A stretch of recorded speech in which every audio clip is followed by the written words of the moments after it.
Tonight on CTV News, the heat is on. It's not a particularly ideal start in terms of impacts for drought and wildfire aspects. Sizzling spring temperatures, how long it'll feel like summer, and the precautions being taken to protect our water supply. We heard loud and clear that people wanted lifeguards on the beach. Funding found. After weeks of public outcry, the park board reverses its cuts to lifeguard staffing, but at what cost? To see that a franchise that you dearly love potentially leaving is a really, really tough thing to swallow. The growing concern about the future of the Whitecaps in Vancouver, why some say it's just a matter of time before the team is gone.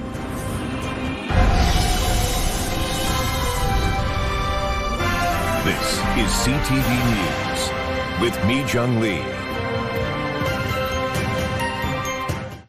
Good evening. Thanks for joining us. It was a turbulent ride for some WestJet passengers heading from Vancouver to Phoenix this afternoon, having to turn around shortly after takeoff. Lauren Pullen is following this in the Breaking News Center. Lauren, what happened? Mi-Jung, WestJet says there was a mechanical issue during takeoff, adding that out of an abundance of caution, the plane was turned around and landed safely back at YVR. Now, as you can see, video from the scene shows several emergency vehicles on the tarmac as passengers deplaned and luggage was offloaded. WestJet has not confirmed with us, but some passengers have told CTV News and posted on social media that there was an issue with one of the aircraft's tires during takeoff. WestJet says passengers are being rebooked and the aircraft is now in a hangar undergoing inspection and repair. Meech. Thanks for this update, Lauren.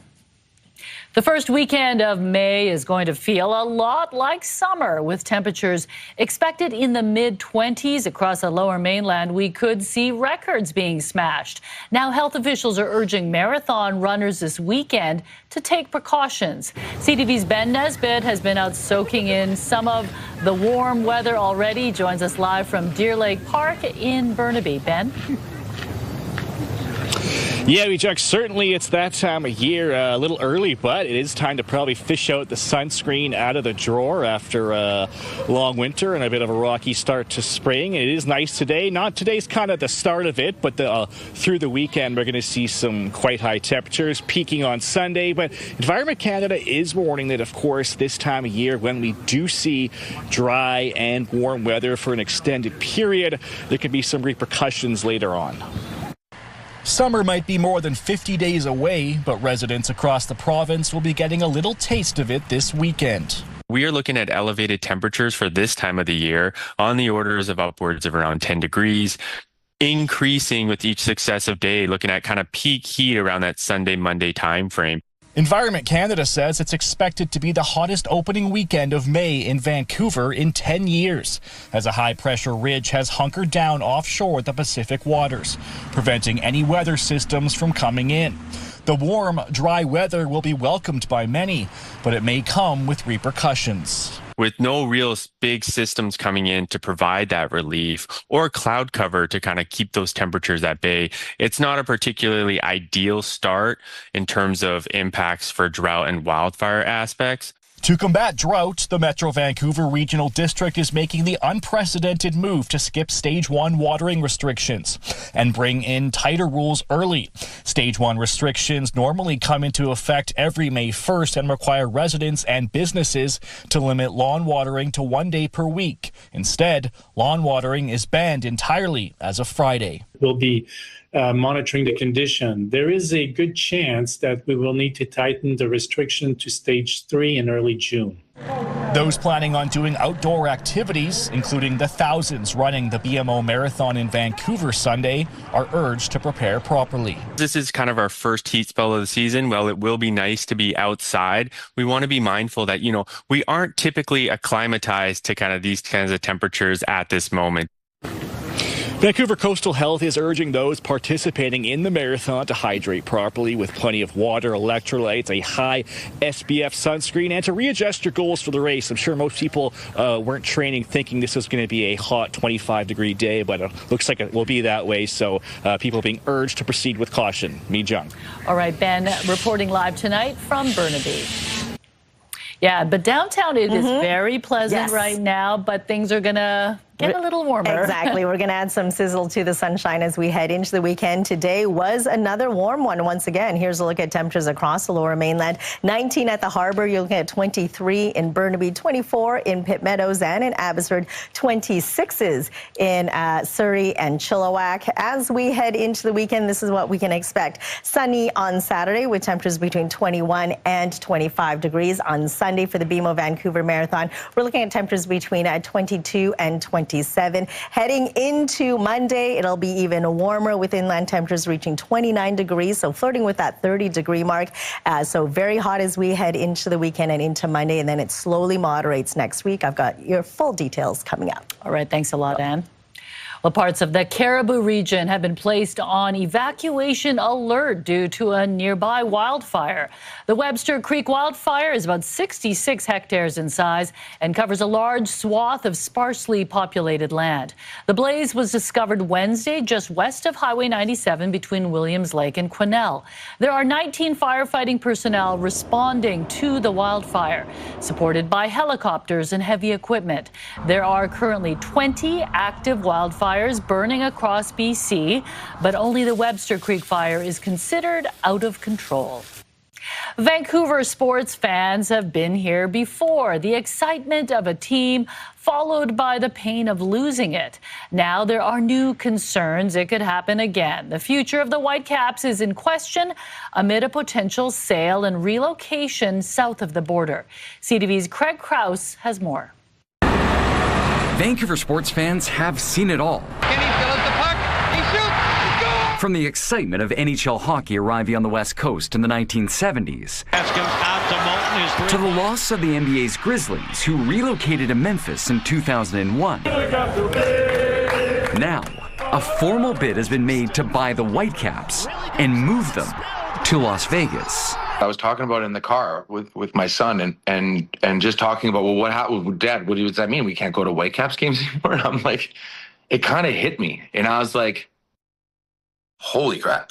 Yeah, I guess that's what that means. Former Whitecaps captain Jay Demerit speaking with CTV News as uncertainty surrounds the club's future, leaving fans in limbo. It is a little bit alarming because you're looking at, one of the most cultural clubs in all of North America. Right now, Whitecaps management maintains there is no viable option on the table to keep the team in Vancouver. On the field, the team is near the top of the standings. Off the field, it's near the bottom in revenue. There aren't a ton of highly profitable teams in MLS, which is something to remember. But those that are, it's because they have their own stadium and they're running events beyond just soccer games. BC Place is owned and operated by the province, although a recent deal allows the team to collect game day revenue. Fundamentally, it's the wrong stadium. This sports economist believes between the stadium situation and the challenges of operating in Canada, it's not looking good. They're gone. It's just a matter of time. He warns if the team leaves, it could damage Vancouver's reputation in the sports world as the city looks to get a Major League Baseball team. It's not just a one-time loser, it's a two-time loser. A familiar and painful situation for the man who brought the Grizzlies to the city. It's sort of been a deja vu for me to see that a franchise that you dearly love potentially leaving is a really, really tough thing to swallow. So I'm hopeful it will get there will be a resolution in the near term. The Whitecaps say they remain committed to Vancouver, but with interest from outside investors, the future of the club remains unclear. Craig Crow, CTV News, Vancouver. Gas prices have surged again, and experts don't think a quick fix is coming.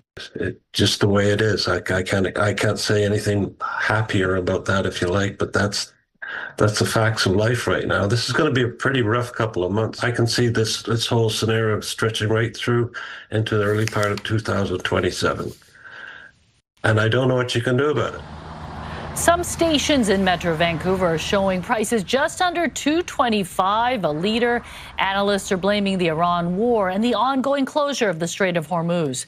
The province says it is looking at options to give drivers relief, but has nothing to announce at this point.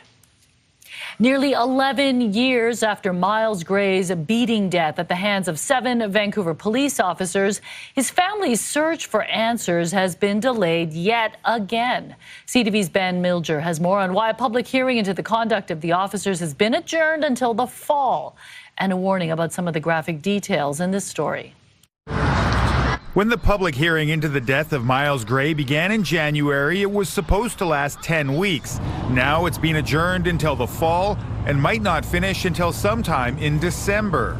Gray died in August of 2015 following a violent confrontation with 7 Vancouver police officers in a backyard on the Burnaby side of Boundary Road.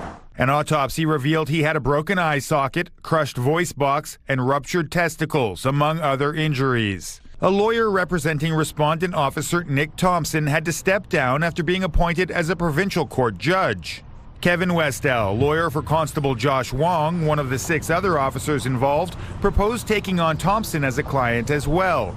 Adjudicator Elizabeth Arnold Bailey expressed skepticism about that plan. The person that needed to lead the way on decision-making was Constable Thompson, who's the one without counsel. After hearing her comments, he made the decision that it sounded unwise to proceed with joint representation. Arnold Bailey reluctantly adjourned the hearing to allow Thompson time to retain counsel and for that lawyer to get up to speed on the evidence. She says she will not be available before September 21st. Anything after that, I will make myself available, as long as I don't die of old age, she quipped in the hearing. With 11 lawyers involved, the challenge now will be finding new dates they can all accommodate. Everybody in this case recognizes the public interest and the importance of completing it as soon as possible.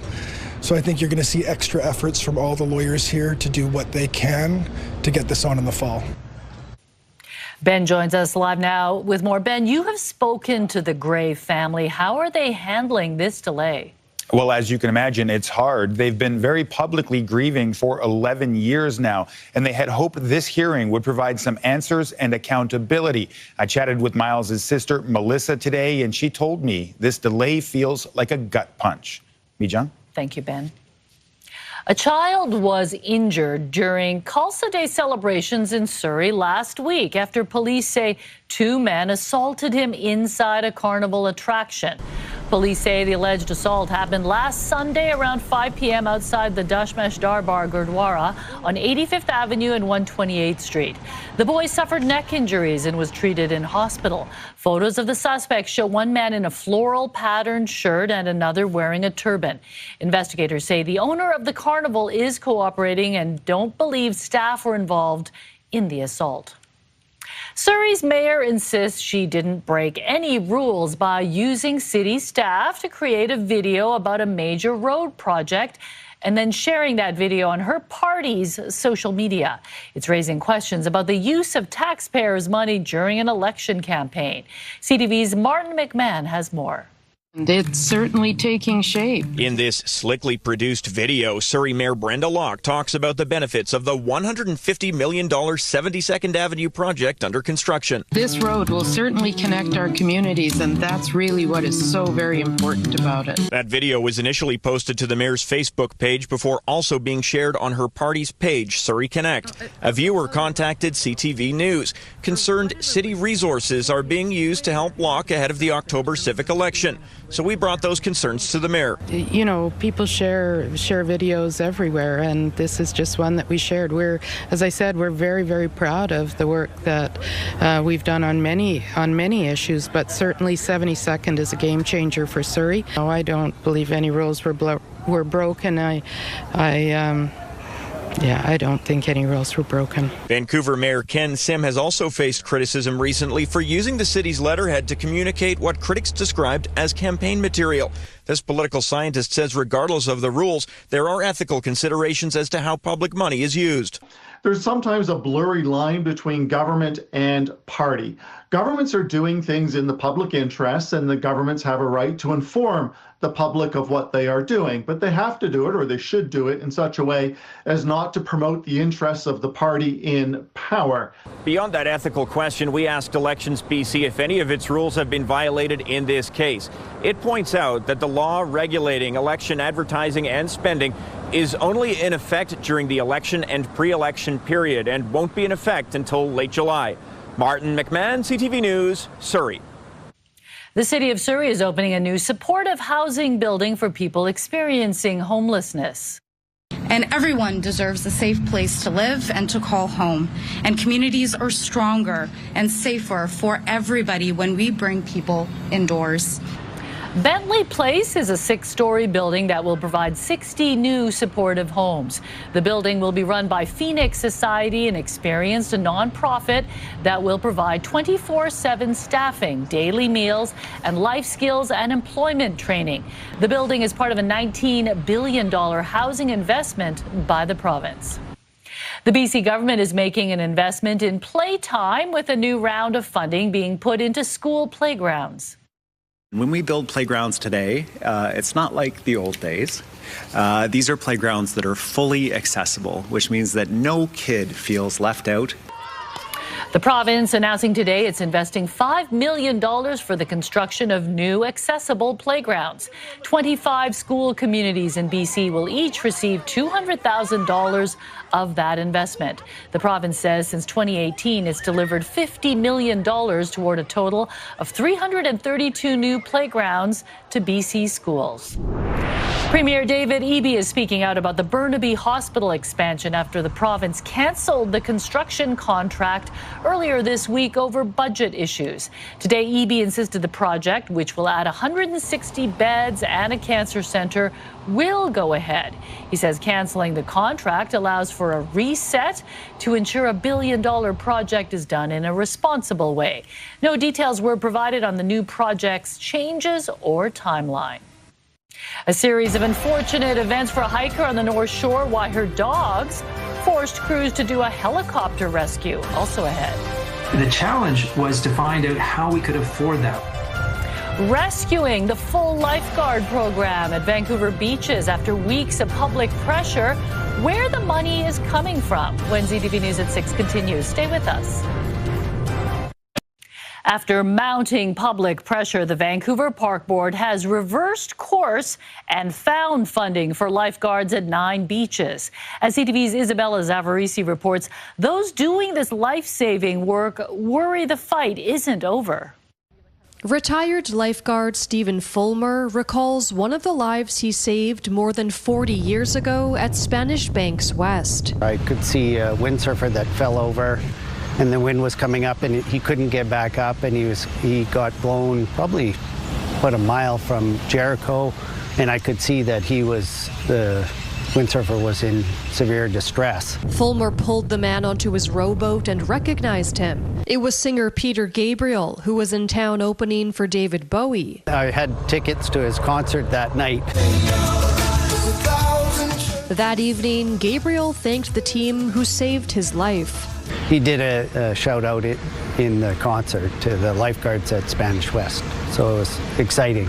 Fulmer shared the story at a Vancouver council meeting asking politicians to restore funding for lifeguards. In March, the park board revealed it would be removing lifeguards at half of the city's beaches due to budget constraints. This week, the board changed its mind. There will be lifeguards at 9 beaches except Trout Lake. We heard loud and clear that people wanted lifeguards on the beach. The challenge was to find out how we could afford that. In making the decision, the board had to find savings somewhere else. Accessibility upgrades at Kensington Pool have been put on hold for now. So we decided that spending the money this year wasn't going to be, could be delayed because in 3 years' time, there's very likely to be a full reconstruction going on there. While many are applauding the move to prioritize public safety, the union is questioning the board's approval of a one-time reallocation of funding. This issue's not going away. One-time funding it doesn't get rid of the problem for the future. For now, those enjoying the city's beaches can take comfort in knowing that those who have done this life-saving work for decades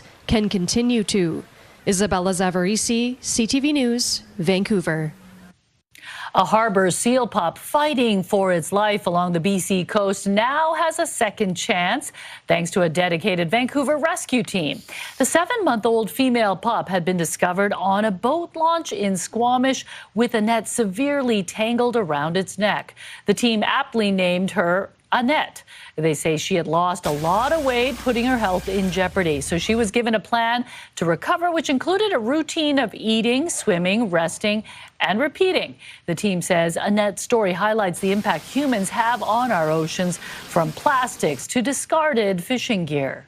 Ocean debris, it's a big risk for marine life. And Annette is just a really blatant example of how humans can affect marine wildlife. After about 2 months of recovery, Annette was released back into the ocean, but she did cast one final glance back at the team that saved her life.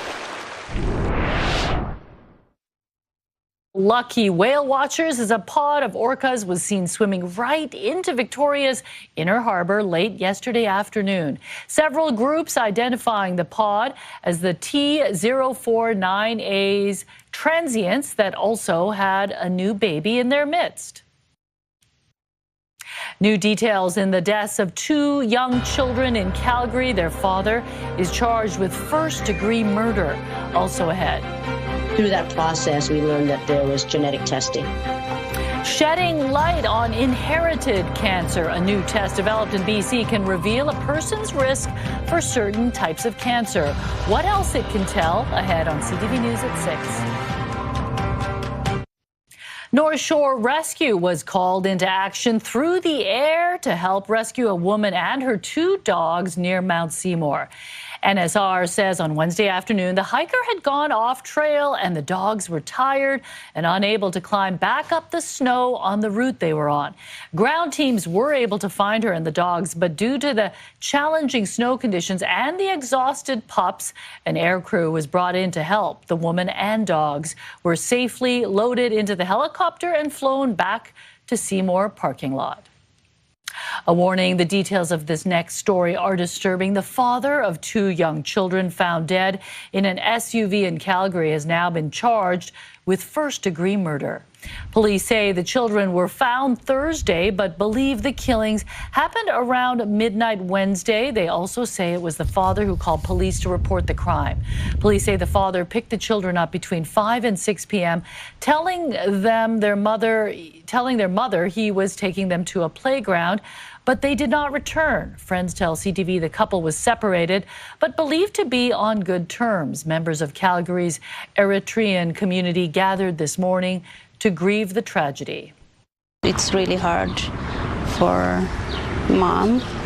She doesn't have any family member in Canada. She raised them alone, and having this, nightmare. I don't know how she's gonna bear it. The children or any close relatives, including the father, cannot be named under a publication ban.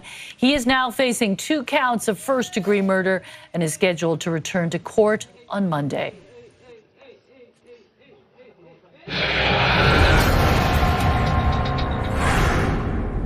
About 15% of cancers are thought to be inherited, and knowing if you're at risk could save your life. Local researchers have developed a test that can determine not only if you carry a gene linked to certain cancers, but whether you inherited it from your mother or your father. CTV Shannon Patterson has the story. Nelson Lee was 67 years old when he was diagnosed with pancreatic cancer last summer. Usually the prognosis isn't very good. So that was the case for my brother. He went through as much chemo as he could. But through that process, we learned that there was genetic testing. A blood test determined Lee had a gene that made him more likely to develop certain types of cancer. I tested negative for it, which is a relief. But then there was an additional test that we could figure out in what side of our family line that it was inherited from, which is important for the extended family. It's called Parent of Origin Aware Genomic Analysis. So this is a novel technology we invented here in BC that enables us to understand from which side of the family a pathogenic variant or mutation came from using only that patient's blood sample. And so when we found it was paternal inheritance, we reached out to anybody on my father's side of the family, my aunt's family, and said, anybody want to be tested because potentially their children could also inherit it. Not only does this new test give extended families more information about their risk level, sometimes this can impact their actual clinical recommendations in certain genes, in certain syndromes, where if you get the variant from dad, it predisposes to lifelong screening needed to look for tumors that might develop. Whereas if you inherited it from mother, you would not have this risk. A partnership between the BC Cancer Foundation and Genome Canada will allow any British Columbian found to have a genetic predisposition to certain cancers to have this additional test that will determine which side of their family it came from. By understanding and having a better understanding of the inheritance of these variants, it means that we can use our precious healthcare resources and direct our attention to the side most at risk. Nelson Lee lost his battle with pancreatic cancer in March, but the information he provided to his extended family could potentially save lives. Shannon Patterson, CTV News. It's been vacant for almost a year. Now a local developer has stepped up to buy the former Bay building downtown. Also coming up, Toronto's infamous Capybara is free to roam once again in video game form. How the log-shaped rodents inspired an all-new adventure. Plus, oh my God, there for you! Run! Run! Go! A scary close encounter with a shark for two men on their hydrofoil boards. That's next. Time now for tonight's Skywatch. The CTV drone flying high above northeast Falls Creek, looking towards the viaducts and the North Shore Mountains under a sunny early morning sky. CTV Skywatch is brought to you by Kermac Collision and Autoglass, the name you'll remember when it matters. Kermac cares for kids.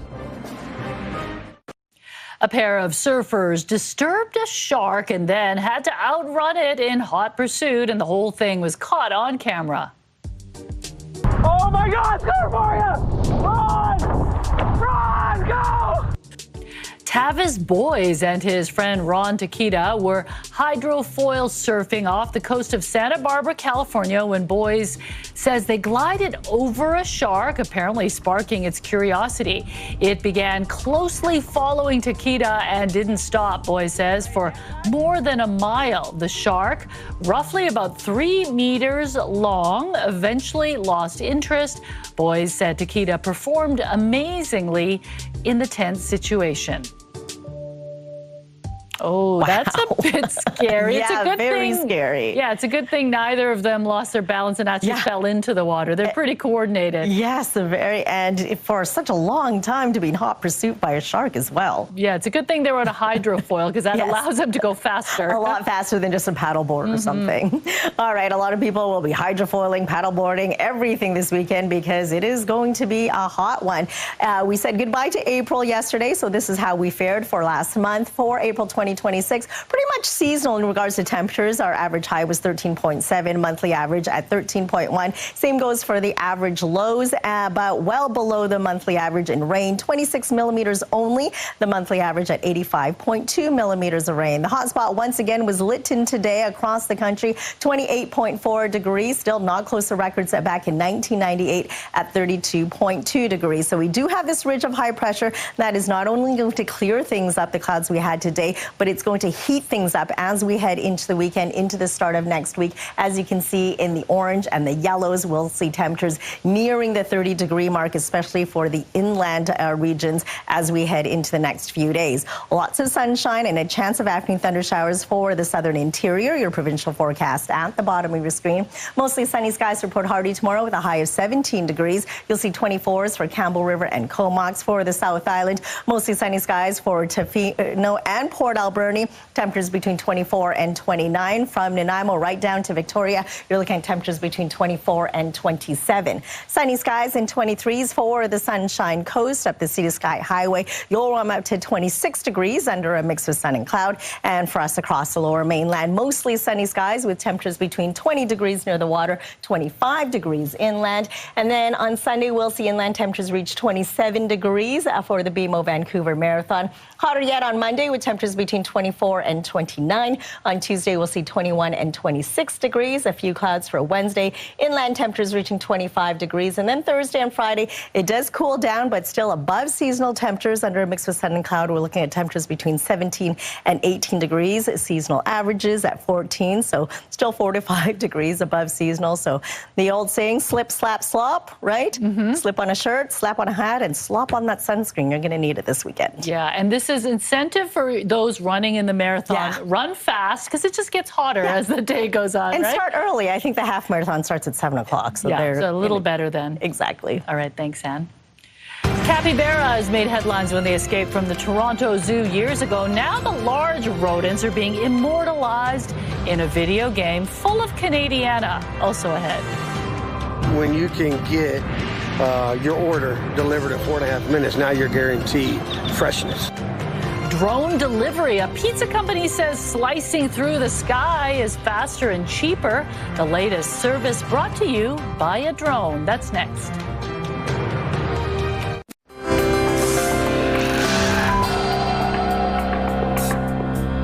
Taking a look at today's markets, the Canadian dollar traded for 73 cents to the USD. Oil down $3.13, closing the day at $101. Gold gained nearly $15 on the day. The TSX fell 73 points. The Dow Jones was also down 153 points. A buyer has stepped forward for Vancouver's former Hudson's Bay building downtown, one of several shuttered Bay properties now moving closer to new ownership. Court records filed this week show developer Ani is listed as the prospective purchaser of the property, which has sat vacant since June 1st last year. That's when Hudson's Bay shuttered all of its Canadian stores after filing for creditor protection earlier that spring. The filings show there are also takers for former stores in Calgary, Ottawa, and Windsor. It's unclear what the buyers have offered to pay for the properties or what they plan to do with them. A pizza chain is putting pie in the sky as it tests a new delivery service. Little Caesars has partnered up with Flytrex to launch a food delivery drone. It's capable of traveling about 6.5 kilometers and can carry nearly 9 pounds of food, or about 2 large pizzas. Plus, it's fast, with orders delivered in under 5 minutes, giving Little Caesars' hot and ready label a whole new meaning. When you can get your order delivered in 4.5 minutes, now you're guaranteed freshness. It's still hot. When you open up that pizza, you still see steam coming out of it. So far, this drone delivery service is only available in Texas, but Little Caesars is far from the first chain to take this step into the future. Last year, Chipotle began testing its own drone delivery service. Zipotle and Walmart offers grocery delivery by drone. A couple of capybaras created a buzz throughout Toronto a decade ago when they escaped from the zoo. They were eventually found and returned, but their legacy lives on in a new video game. CTV's Corey Baird explains. The search is on. 10 years ago, the unlikeliest of jailbreaks catapulted the capybara from obscure South American rodent to Toronto's top news. Live over High Park, where those 2 young capybaras are still missing. In the 30 days it took to capture the cappies, social media exploded with sightings and speculations citywide. It popped out onto the street here. It swam directly from the tree right up to where I'm standing now. We heard that they escaped. The bears, it's all gone. A decade later, they've escaped again. In video game form, that is. You can call off the search parties. Cappy Castaway is the brainchild of indie developer Saffron Aurora. You play as a lost capybara trying to find your way off of a replica of Toronto Island. I love Toronto, so any way that I can sort of represent where I'm from, I like doing that. The Queen Street Viaduct, the DVP Rainbow Tunnel, even TTC streetcars among the game's many Toronto Easter eggs. You can see one of our references over here. This is Nest Fred's. I'm actually going to do this one over here, which is Franz Diner, if you're familiar with Franz. We've got a little Timmy's cup, our coffee cup. It's a winning cup! Would you look at that? We do have a few, I would say, Toronto animals celebrity references. Conrad the raccoon makes an appearance. Something I would like to add is the IKEA monkey. The video game industry is volatile, so success is hardly guaranteed. But there could be gold in these hills. Capybara cafes do big business in Japan, so maybe the world's just been waiting for our own ode to the rodent. I think the capybara is a friend to all animals. It's very like loaf-shaped and it's very approachable. Cappy Castaway will be available for download later this year. Corey Baird, CTV News, Toronto. A Bactrian camel was born at the Toronto Zoo yesterday, and the calf was on its feet within 2 hours. The birth is being called an incredible addition, as Bactrian camels are listed as critically endangered. The calf brings the zoo's total to 7. It's believed there are only 950 of them left in the wild. Festivals galore, Brewala in North Van, Ship to Shore in Richmond, and the annual day for all things Star Wars. The Friday Feel Goods are next. Plus, a peacock walks into a pub. It may sound like the setup for a joke, but Adam shows us how a bird's unexpected residency is proving to be more meaningful. Next on the Sawatsky Sign Off. Right now, here's a preview of your morning, Vancouver. It's like having your own personal genie in a bottle, but are we becoming addicted to AI chatbots? Monday on Your Morning Vancouver, we'll learn more about the unsettling UBC research and the signs to look for that may point to a problem. Also, the sharp rise in employee burnout, what's driving workers to experience a spike in job stress. Thank goodness it's the weekend. We'll see you Monday morning.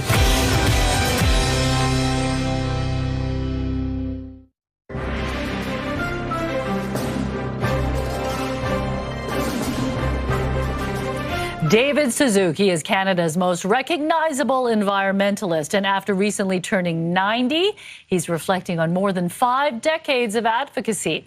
He joined Your Morning Vancouver today and was asked about a comment he recently made that environmentalists have lost big time. We started the David Suzuki Foundation in 1990, and the idea was that we must shift fundamentally because we're not living the right way. And we haven't been able to do that. And the science has been telling us that we must not pass certain tipping points. Well, we're passing them, and we apparently, according to the science, have 5 years to change direction, and that isn't very much time. We tend to think the economy is the most important thing in our lives, but the environment should be our top priority. FIFA has unveiled the bright, vibrant uniforms volunteers will be wearing at BC Place for the World Cup. FIFA says these bold uniforms created by Adidas are inspired by North America's varsity jacket culture, with host city patches that reflect a sense of pride and unity. The kits are designed to be comfortable, functional, and easy to recognize for anyone needing assistance. There will be about 3,200 FIFA volunteers in Vancouver during the World Cup. You always know a story that happens in Florida could be about anything, and you certainly couldn't guess this one. Guys, there's literally a guy that's like flying, but that's not even the most impressive part. He has a dog on his jet ski. Yeah, that's right. A man floating above the water on a jet-propelled hoverboard is wild on its own. That is, until you realize he's towing his dog on a jet ski. The pooch, who is clearly the coolest dog in Florida, can be seen cruising with his sunglasses on, getting the VIP treatment from his human. Only, of course, in Florida. No. Is he being towed or is he guiding? He's the one on the jet ski. Hard to say. I don't know. Do dogs like being on He clearly jet skis does. in the middle of the water? You know, that's not his first time. Yeah. I just think of the dog head out the window. They love it. Yeah. So. All right. Okay, it's time for Friday Feel Goods, a weekly roundup of unique events happening in Metro Vancouver. Here are 3 things worth checking out.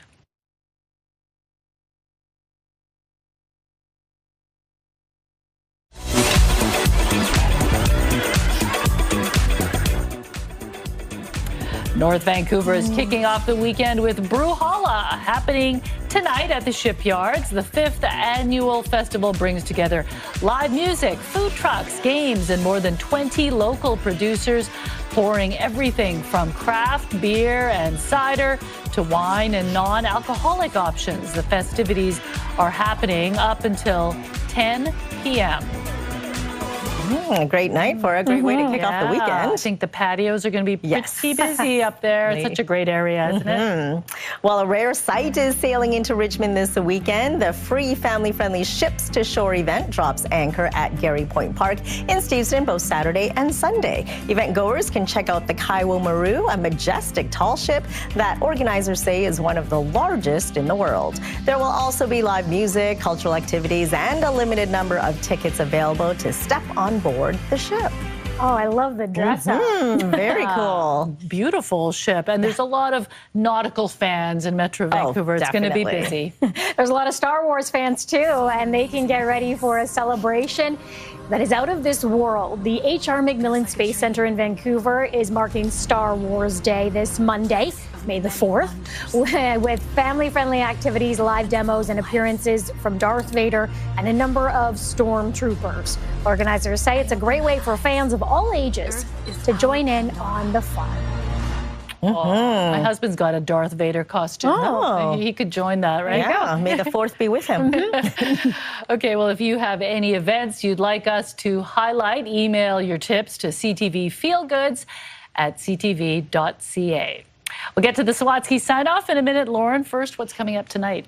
Well, Mijung, a pedestrian has been rushed to a hospital with life-threatening injuries after being hit by a vehicle near a busy shopping area in Abbotsford. Police have shut down the area of South Fraser Way and Simon Avenue. And Abbey PD says initially that driver left the scene. What they say was a factor in the crash, or what they believe was a factor in the crash, and what we know about the suspect. Thanks a lot, Lauren.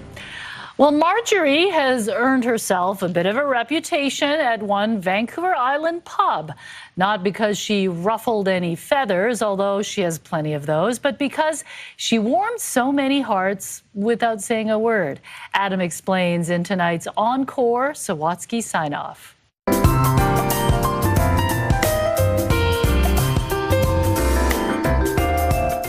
When Sarah Karajanis received messages about a situation at work, the brewpub manager never expected to see what was captured on the security camera. Pretty surprised and then excited. It was like the setup for a joke that begins with a peacock walking into a pub. Holy moly.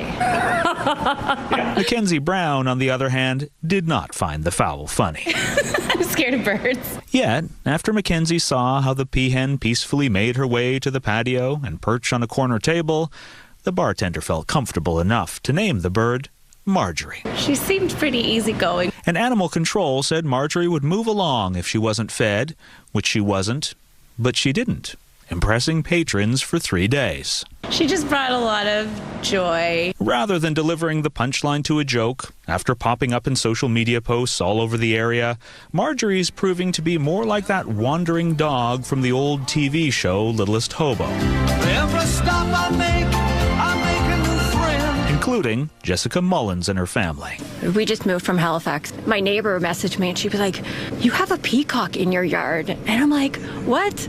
And when Jessica opened the door, Marjorie seemed to say, "Welcome to the neighborhood." And I start talking to her. I know I'm crazy, but I talked to her. Perhaps it was those chats that prompted the peahen to spend almost 20 days around the house, befriending a trio of deer and one indifferent dog. My neighbor was like, "She has a connection with you for somehow." Or maybe the peahen's on a mission, striving to inspire enough smiles to make the boys' new house finally feel like home. It was pretty cool. Like the bird didn't bid adieu to the pub until Mackenzie's fear was transformed into favor. I felt like she was an old soul. Like an elegant old patron, Mackenzie says, returning to the pub to appreciate a pint with her pals. She definitely left a little place in our heart. And like the littlest hobo, maybe tomorrow she'll want to settle down, but until tomorrow, Marjorie will just keep moving on. Adam Swatsky, CTV News, Esquimalt. The Sawatsky Sign-Off, brought to you by 1-800-GOT-JUNK. They make junk disappear. All you have to do is point. The beer was still full. The glass was still full. Obviously a very sociable, domesticated peahen. Yeah, clearly this isn't her first time heading to bars and enjoying a pint. Yeah, probably getting a few snacks in there too, I think. Just a couple. Yeah, I'm thinking so. All right, for this Friday, take a look at our scenic snapshot. A fabulous photo of a mama hummingbird feeding her babies. Thanks, Peter, for this amazing shot. And we want to see your scenic snapshot as well, so email us at scenicsnapshot@ctv.ca. Incredible photo. I'm thinking Peter has a very long lens. Very good camera, indeed. Yeah. All right, thanks for joining us. Have a great weekend. Enjoy the sunshine. Stay cool. Good night.